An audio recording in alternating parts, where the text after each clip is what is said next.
श्री राम। आप सभी के हृदयस्थ ईश्वर को वंदन करते हुए गोस्वामी तुलसीदास रचित श्री रामचरितमानस इस ग्रंथ का जो प्रथम सोपान अर्थात बालकांड का जो हम चिंतन कर रहे हैं, सज्जनों हो, यह हमारा कथा निरूपण क्रमांक 70। हमने पिछले कथा निरूपण में भरद्वाज मुनि के आश्रम में प्रवेश किया।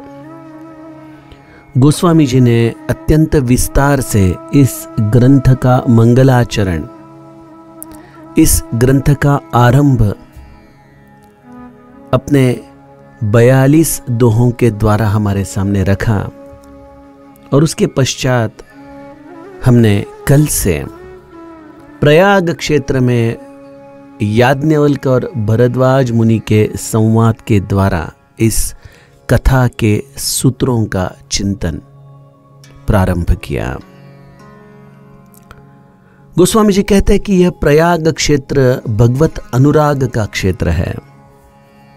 यह त्रिवेणी संगम केवल गंगा, यमुना और सरस्वती इन प्राकृतिक नदियों का ही नहीं है। जीवन में जब आचरण की पवित्रता हो, इस कलयुग से परे ऐसा हमारा पाप विरहित आचरण हो और जिसकी मति भगवत प्रेम में लुप्त हो चुकी हो, ऐसा जीव यह एक चलता फिरता प्रयाग ही है। तो ऐसे प्रयाग क्षेत्र में ही भरद्वाज जैसे मुनि निवास करते हैं। कौन है भरद्वाज मुनि? गोस्वामी जी ने उनका लौकिक परिचय देने का कष्ट नहीं लिया है और राम भक्त का कोई लौकिक परिचय हो ही नहीं सकता।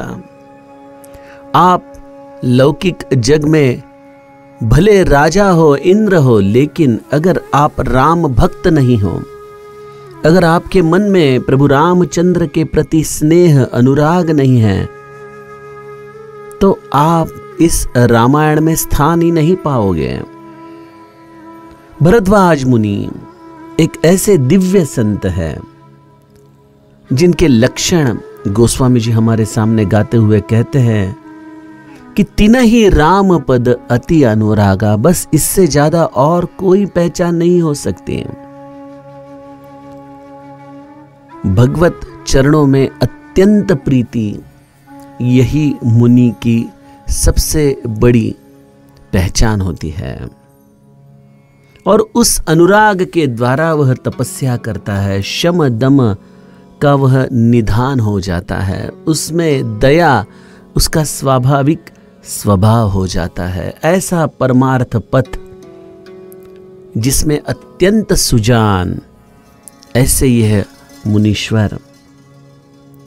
गोस्वामी जी कहते इनके इस परम पावन आश्रम में माघ मास में त्रिवेणी संगम में मज्जन करने हेतु त्रैलोक्य से जीव पधारते हैं। कौन कौन आते हैं? देव, दनुज, किन्नर, नर श्रेणी और सभी लोग अत्यंत आदर पूर्वक इस त्रिवेणी में नहाते हैं और उसके पश्चात हर साधु की दृष्टि भरद्वाज मुनि के आश्रम पर जाती है। वह एक ऐसा परम सुहावन आश्रम है जिसका दर्शन किए बिना, जिसके पास जाए बिना किसी भी संत के प्रयाग की परिक्रमा पूरी ही नहीं होती है। गोस्वामी जी कहते हैं कि त्रिवेणी में स्नान करना, उसके पश्चात वेणी माधव जी की पूजा करना और अक्षय वट को स्पर्श करना, इससे एक आनंद प्रसन्नता लेकर साधु भरद्वाज मुनि के आश्रम में पहुंचते हैं। हमने कल ही समस्त चौपाइयों का गायन किया है, इसलिए आज हम उर्वरित 2 चौपाई और दोहा इनका चिंतन आज के कथा विभाग में देखेंगे। साधु भरद्वाज मुनि के आश्रम में आते हैं। कैसा है वह? भरद्वाज आश्रम अति पावनम, परम रम्य मुनि बर मन भावनम। भरद्वाज मुनि का यह आश्रम अत्यंतिक पवित्र है, परम रमणीय है और वह श्रेष्ठ मुनि के मन को अत्यंत आनंद देने वाला है।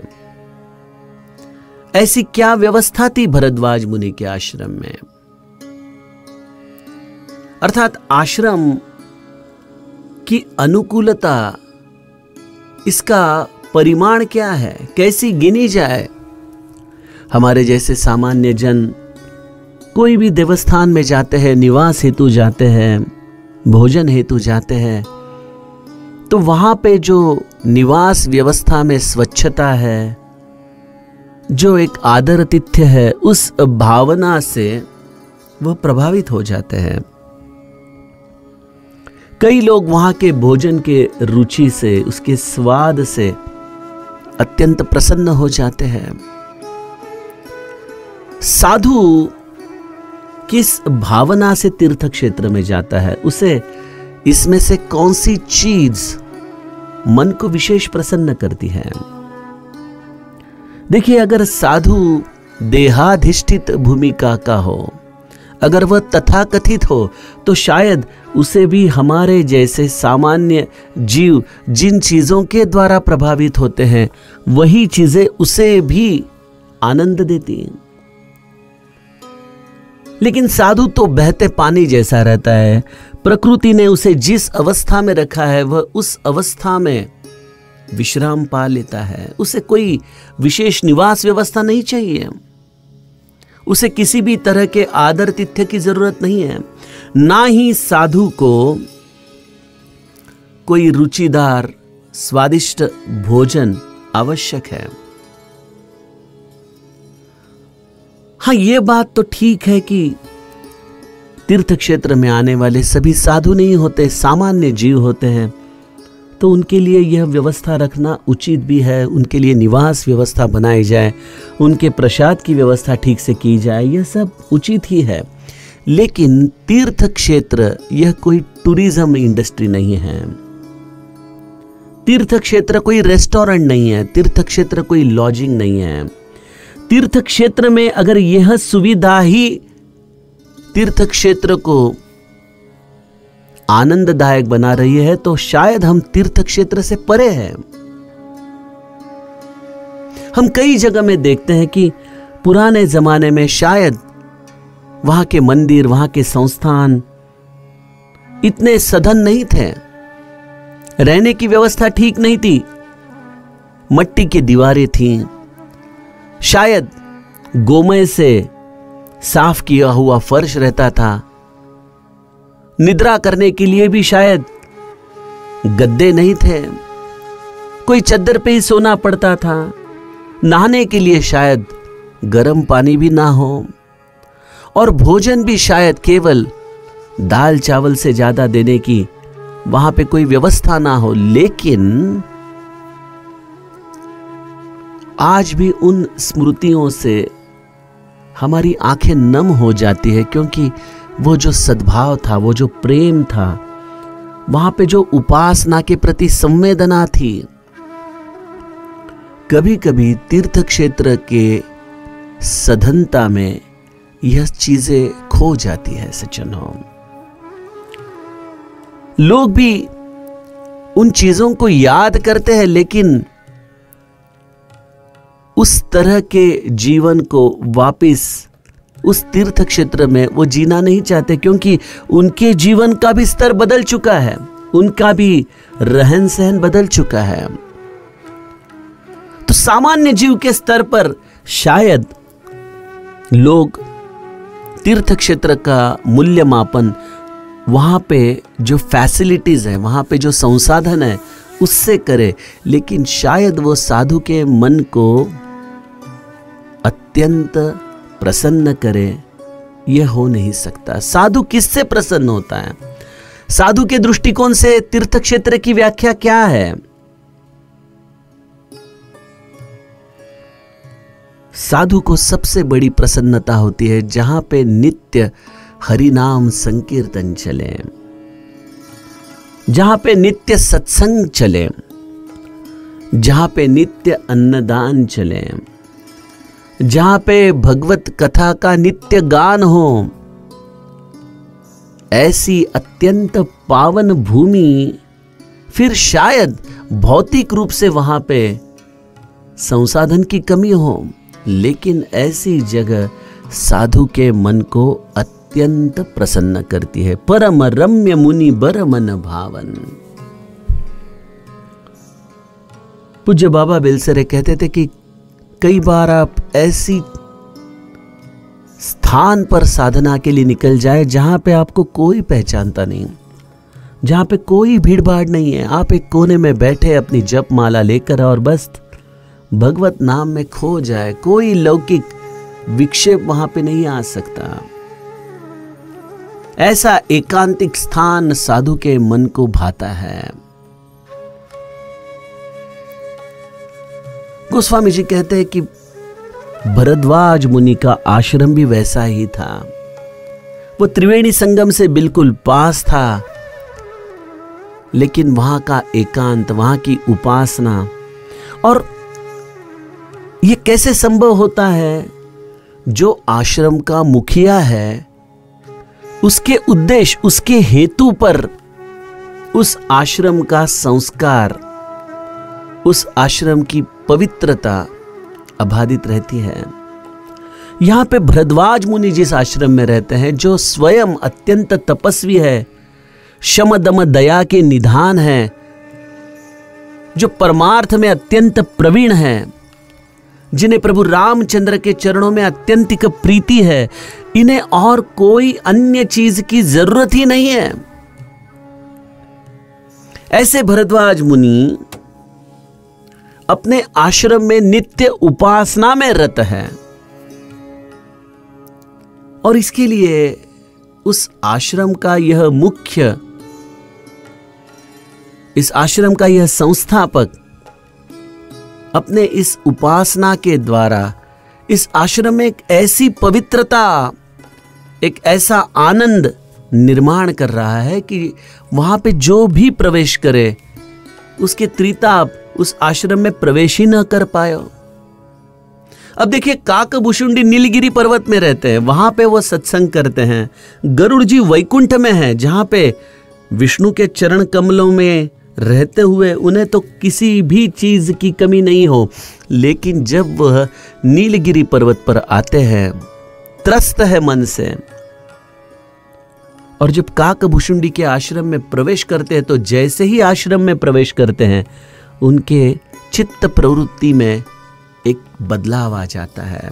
वह अपने मन में वो ग्लानि भूल जाते हैं, त्रिताप उस आश्रम में प्रवेश नहीं कर पाते। ये कैसे संभव है? क्योंकि काकभूषुंडी जैसा वहां पे तपस्वी है, जो नित्य इस राम कथा का गायन कर रहे हैं, उन्हें और किसी चीज की जरूरत नहीं है।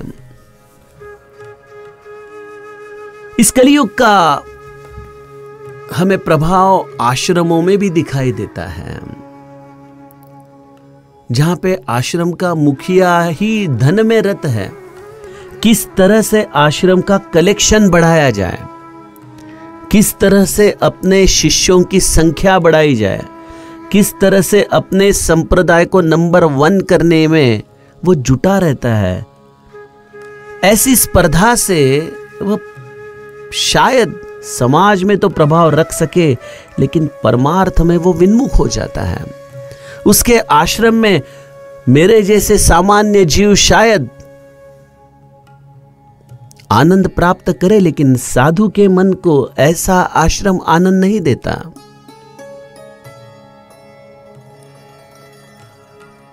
तो मुखिया, उसका उद्देश्य, उसका आचरण, उसके हेतु यह आश्रम की पवित्रता बरकरार रखते हैं। गोस्वामी जी कहते हैं कि यह आश्रम प्राकृतिक तौर से बड़ा सुहावना है। भरद्वाज मुनि उपासना में रत है, और इसलिए शायद उन्होंने इस आश्रम को वैसे के वैसे प्राकृतिक सौंदर्य के साथ रखा है। लेकिन भरद्वाज मुनि का अधिकार क्या है? यह लंगोट पे बैठने वाले ऋषि मुनि, उनके पास क्या दिव्य संपदा होती है, इसका दर्शन हमें अयोध्या कांड में होता है। जब भरत जी भरद्वाज मुनि के आश्रम में पहुंचते हैं, एक सुख संवाद भरत जी और भरत का होता है, भरद्वाज जी और भरत का होता है। और उसके पश्चात भरद्वाज जी अपने साधना के बल पर एक विशाल, अत्यंत सुखासीन ऐसे महल की निर्मित करते हैं, जहां पे समस्त अयोध्या वासियों को वो विश्राम प्रदान करना चाहते हैं। और विशेषतः भरत जी के चित्त प्रवृत्तियों को वह देखना चाहते हैं कि साधु दिन में जैसा वैराग्यशील है, क्या साधु रात्र में भी एकांतिक ऐसा ही वैराग्यशील है या नहीं। इसलिए भरद्वाज मुनि ने एक ऐसे आश्रम की रचना की जो कई सुखों से परिपूर्ण था। यह बात तो अलग है कि भरत जी का मन चकवा था, वहां पे भरद्वाज मुनि ने निर्माण किए हुए संसाधन यह चकवी थी, और इसलिए भरत जी का मन इस चकवी से, इस मुनि के खेल में कभी जुट ही नहीं पाया। लेकिन मेरे कहने का मतलब यह है कि भरद्वाज मुनि के तपस्या का बल ऐसा था कि वह दिव्य राजमहल भी उस आश्रम में निर्माण कर सकते थे। लेकिन साधु जानता है कि अगर तपस्या करनी है तो ऐसे दिव्य राजमहल बना के तपस्या नहीं होती है। वहां पे आने वाले शिष्यगण भौतिक सुख में अगर अटक गए तो उनमें आलस्य आ जाएगा, उनमें प्रमाद आ जाएगा। हर दिन मिष्टान्न अगर उन्हें खाने को मिल जाए तो वह तपस्या के लिए अपने शरीर को तपाने में हतबल हो जाएंगे। इसलिए साधु अपने आश्रम को भले एक दिव्य राजमहल में खड़ा कर सकता हो, लेकिन वह उस सिद्धि का अमल अपने आश्रम में नहीं करता, क्योंकि आश्रम प्राकृतिक तौर में रहे, आश्रम में सुविधाएं थोड़ी कम रहे, आश्रम में आने वाले व्यक्ति को थोड़ा कष्ट लेकर अपनी सेवा अर्पण करने का मौका मिले, तो आश्रम में साधना भी उतनी उत्कट होती है। और यह हम अपने अपने अनुभव से भी जान सकते हैं कि आश्रम में संसाधन बढ़ते हैं तो आश्रम का साधन गिरने लगता है। तो पहली चीज है कि यह परम रम्य है, प्राकृतिक है, वहां का मुखिया अत्यंत तपस्वी है, निस्पृह है, वैराग्यशील है, प्रभु रामचंद्र के चरणों का अनुराग उसके हृदय में है। उसके आश्रम के दरवाजे सबके लिए खुले हैं।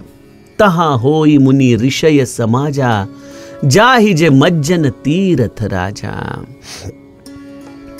उस तीर्थराज प्रयाग में स्नान करने के लिए समस्त ऋषि मुनियों का समाज भरद्वाज मुनि के आश्रम में आते हैं, वहां का आश्रय लेते हैं और वहीं पे स्नान करने के लिए सभी एकत्रित होते हैं।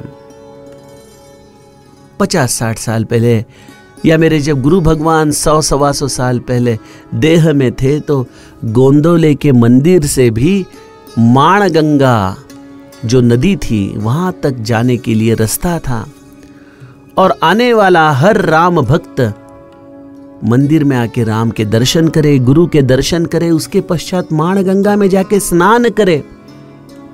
कितना आनंद आता होगा ना वो प्राकृतिक व्यवस्था का। मेरे भगवान गुरुदेव के चरित्र से हमें कुछ कुछ उदाहरण मिलते हैं कि एक बार किसी ऐसे ही इंजीनियर ने श्री महाराज को कहा कि हम ऐसा क्यों न करें कि मंदिर से एक नल यहां तक लाए, जिसके कारण लोगों को वहां तक चलते जाने का कष्ट ना हो। तो महाराज ने कहा बहुत अच्छी आइडिया है, बहुत अच्छी कल्पना है, जरूर कीजिए। नल से पानी मंदिर में आना शुरू हुआ। 4-5 दिन महाराज जी ने देखा और बोले कि सब उखाड़ के फेंक दो, इसकी हमें जरूरत नहीं है। अरे, लोगों के लिए तो बहुत अच्छी व्यवस्था हुई थी, वहां पे पानी आ रहा था। लेकिन महाराज ने देखा कि जो लोग सुबह नहाने के लिए जल्दी उठते थे, अब नल से पानी मिल रहा है, इसलिए उनमें आलस्य आने लगा, वो देर से उठने लगे। तो ऐसे सुविधाओं से अगर व्यक्ति आलसी हो, उसके साधन में विक्षेप आए, तो ऐसी सुविधाओं का क्या काम है? प्रपंच में वो सब ठीक है, हमारे घर में सोलर सिस्टम हो, गीजर हो, एयर कंडीशन हो, वह सब चीजें प्रपंच के लिए ठीक है। लेकिन अगर आपको साधना करनी है तो गुरु घर में यह सब चीजों की अपेक्षा आप मत रखिए। कष्ट करने के हेतु गुरु गृह में जाए, वहां पे सेवा करें। और गुरु गृह कैसा होना चाहिए? जो भी व्यक्ति वहां आए उसका स्वागत है। यहां पे इन ऋषि मुनियों को कोई पहचान पत्र नहीं देना पड़ रहा है, ना कोई उन्हें सिफारिश पत्र लाना पड़ रहा है कि मुझे इस आश्रम में आप प्रवेश दीजिए। बस वो आए हैं अनुराग से, तो साधु दया निधान है, वो हर व्यक्ति को स्वीकारता है। मेरे सद्गुरु कहते थे कि मेरे आश्रम में आने वाला हर व्यक्ति प्रभु रामचंद्र का मेहमान है, उसे राम जी ने बुलाया है और उसकी सेवा करने के हेतु मुझे यहाँ पे नियुक्त किया है। इस भाव से आने वाले व्यक्ति का स्वागत साधु करता है। और ऐसे इस परम पावन आश्रम में सभी महानुभाव एकत्रित होकर उत्साह से स्नान करते थे और उसके पश्चात कहहि परस्पर हरि गुण गाहा। देखिए, यह आश्रम होता है। स्नान हुआ, वेणी माधव जी के दर्शन हुए, अक्षय वट की परिक्रमा हुई और उसके पश्चात यह सब मुनि समूह समूह में बैठकर भगवत चर्चा, भगवत नाम संकीर्तन, भगवंत का पुराण, उसका ही बखान एक दूसरे से कर रहे हैं। बस यही सत्संग है जो सहजता से चले। मुझे याद है हमारे गोंदोले के दिवंगत पूज्य बापू काका, वो मुझे कहते थे कि जब हम छोटे थे और तभी महाराज का देहांत होके बस कुछ ही साल हुए थे, 15-20 साल ही हुए थे, तो यह सब बच्चे महाराज के पुण्यतिथि महोत्सव के लिए गोंदोले में आते थे और वहां पे आके 15-20 दिन रुकना। छोटा सा ग्राम, और अब महाराज देह में भी नहीं है, तो वहां पे कौन प्रवचन करे, कौन कीर्तन करे? तो यहां पे एक ही चीज चलती थी, सुबह उठना, नदी पे जाके स्नान करना, उसके पश्चात महाराज जी का थोड़ी सी उपासना करना और बाद में यह सब लोग छोटे छोटे समूह में बिखर जाते थे। और वहां पे कोई तो व्यक्ति रहता था जो महाराज जी के साथ बहुत काल तक जिया था, उसके पास बड़े अनुभव रहते थे और वह फिर इन बच्चों को, इन नए आने वाली चेतनाओं को महाराज के किस्से सुनाते थे। बस यही सत्संग चलता था, यही भगवत चर्चा चलती थी और सब लोग अपने कंधे पर एक टॉवेल लेके बस खड़े रहते थे 2-2, 3-3, 4-4 घंटा। आंखों में आंसू आते थे अपने गुरु भगवान के स्मृतियों से और वह व्यक्ति, वो महानुभव बस उस उत्सव की बातें करते रहता था। और यह आने वाली चेतना भी इसी तरह से इन महानुभवों के पास जा जाकर उनसे संवाद करके और महाराज के बारे में सुनती थी। तो सज्जनों, यह कलियुग में भी यह स्मृतियां ही इतनी परम रम्य है कि किस तरह से सद्गुरु पर प्रेम किया जाए। तो तीर्थ क्षेत्र केवल सुविधाओं से तीर्थ क्षेत्र नहीं होता। तीर्थ क्षेत्र केवल वहां पे जो भगवत मंदिर है या अक्षय वट जैसा कोई परम रम्य, परम पावन स्थान है, उसके कारण भी तीर्थ क्षेत्र को तीर्थ क्षेत्र का दर्जा नहीं मिलता। तीर्थ क्षेत्र तब होता है जब उधर परमार्थ का अधिष्ठान आने वाले व्यक्ति के मन को प्रसन्नता देने वाली भगवत चर्चा, आने वाला व्यक्ति अपने हृदय में दृढ़ निश्चय करके भक्ति के प्रति वहां से निकले तो समझना वह सही मायने में तीर्थ क्षेत्र है। अन्यथा केवल भगवत मूर्ति का दर्शन, उसके सामने मिठाई रखना, नारियल अर्पण करना और प्रसाद लेकर अपने घर की तरफ जाना, यह ठीक है, लेकिन परमार्थ के लिए तीर्थ क्षेत्र जीवित रखने के लिए वहां पे नित्य सत्संग होना जरूरी है। मेरे समर्थ रामदास मनोबोध में कहते हैं, नसे राम ते धाम सोड़ो निद्यावे, सुखा लागी आरण्य सेवीत जावे। जिस तीर्थ क्षेत्र में राम नाम की महिमा नहीं गाई जाती, जिस तीर्थ क्षेत्र में नित्य सत्संग नहीं होता, जिस तीर्थ क्षेत्र में नित्य परमार्थ का श्रवण नहीं होता, छोड़ दीजिए ऐसे स्थान को, मत रहिए वहां पे। उससे अच्छा तो एकांत है, एकांत में चिंतन करते रहिए। तीर्थ क्षेत्र कोई सुख वस्तु, कोई 5 स्टार होटल बनाने की जरूरत नहीं। वहां पे तो आप थोड़ी सी असुविधाएं रखें, आने वाले व्यक्ति को थोड़ा सा अपने जीवन स्तर को नीचे उतरकर जीने की विधि तो सिखाएं, लेकिन प्रेम इतना रखें कि व्यक्ति इन असुविधाओं में भी उस प्रेम के कारण वहां पे चिपके रहे। यह है आश्रम। ऐसे आश्रमों की आज परमार्थ के लिए जरूरत है।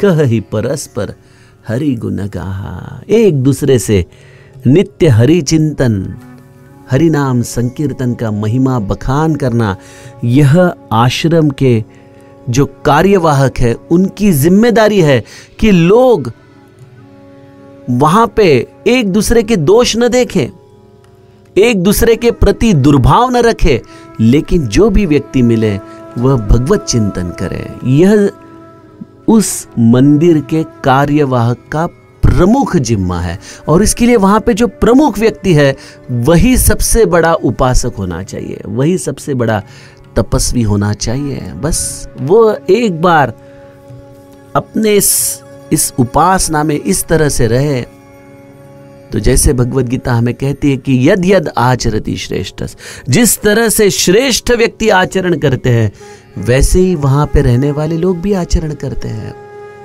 मराठी में एक कहावत है, यथा राजा तथा प्रजा। तो तीर्थ क्षेत्र जीवित रहते हैं परमार्थ से, और इसके लिए समस्त चीजें भरद्वाज मुनि के आश्रम से हमें सीखनी चाहिए। और क्या है आश्रम का चिन्ह? ब्रह्म निरूपण धर्म विधि, बरनहि तत्व विभाग, कहहि भगति भगवंत कै, संजुत ज्ञान पिराग। जहां पे लोग परस्पर ब्रह्म निरूपण की ही चर्चा करें, धर्म का विधान, तत्वों का विभाग, इसकी ही वहां पे विचारों का आदान प्रदान चले, और जहां पे ज्ञान और वैराग्य युक्त भगवत भक्ति का ही नित्य बखान चले, ऐसा आश्रम अति पावन होता है। भरद्वाज आश्रम अति पावन। तो इस अति पावन शब्द को मैंने आज आपको विस्तार से समझाने की कोशिश की कि किसे अति पावन कहा जाता है, किसे परम रम्य कहा जाता है। फैसिलिटी से कोई परम रम्य नहीं होता, केवल नित्य वहां पे चलने वाले पूजा से कोई अति पावन नहीं होता। अति पावन हमारे विचार होने चाहिए वहां पे जाके, अति पावन हमारा मन होना चाहिए, अति पावन हृदय की विशालता से होना चाहिए, और ऐसा आश्रम यही इस समय की जरूरत है।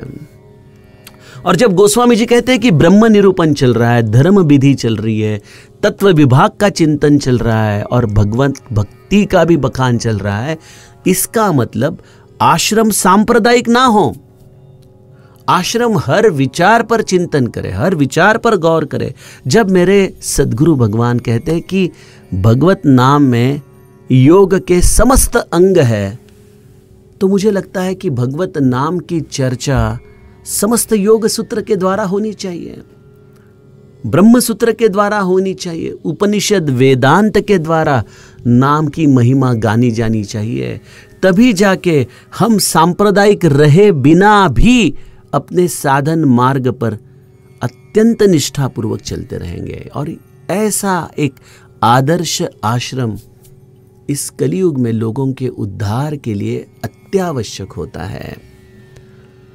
तो यह ऐसे आश्रम निर्माण करना एक बात है, लेकिन उसे चलाना और यह अति पावन विचारधारा उसमें नित्य प्रवाहित करना, यही सबसे बड़ा आह्वान है आज की तारीख में मठ, मंदिर और आश्रम के कार्यवाहक के सामने। आइए सज्जनों, भरद्वाज मुनि के इस आश्रम में हम अब प्रवेश करेंगे और भरद्वाज मुनि के मन की आर्त भावना का दर्शन हम आगे के कथा विभाग में करेंगे। जानकी जीवन स्मरण, जय जय राम।